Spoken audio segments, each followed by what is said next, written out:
আলাইকুম, যে যেখান থেকে ভিডিওটা দেখছেন সবাইকে ধন্যবাদ। তো একটা জিনিস আমি বলতে চাই, একটা জিনিস দেখাতে চাই, সেটা হচ্ছে জিনিসটা হচ্ছে সবাই বলে তোফাজ্জলকে যারা মারছে তারা ছাত্রলীগের অঙ্গ সংগঠন। তো টাইম অফ বাংলাদেশের পক্ষ থেকে আমি এটা বলতে চাই যে দলমত নির্বিশেষে যারা ইউটিউবার বা যারা কন্টেন্ট ক্রিয়েটর তাদের দলমত থাকতে নেই, কিন্তু দলমত থাকলে পরে তাদের চ্যানেলটা অগ্রসর।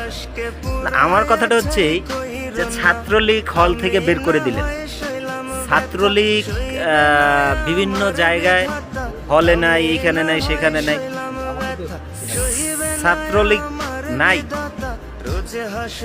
দেশে ছাত্রলীগ নাই, আওয়ামী লীগের কোনো লোক নাই। আপনারা সবাইকে খেদাই দিছেন বা আন্ডারগ্রাউন্ড হয়ে যাচ্ছে।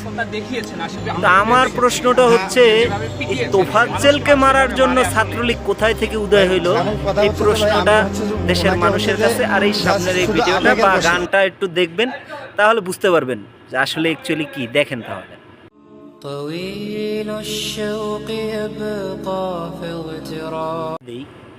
দেখেন, এই দাড়িওয়ালা ছেলেটা বলে আমি মারি নাই, তাহলে ওই হাতের উপরে লাঠিটা দিয়া দাঁড়ায়া যে দম দিচ্ছিল এই ছেলেটা কে?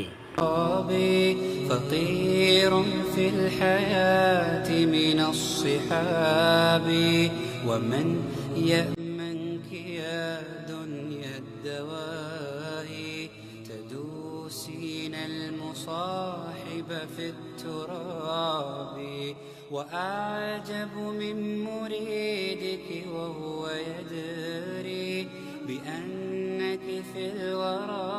পরে দাঁড়াইয়া যে ছেলেটা দম দিচ্ছিল, জোরে জোরে পাঞ্চ করতেছিল, এই ছেলেটা কে? জাতির কাছে প্রশ্ন রইল যে এই ছেলেটা কে?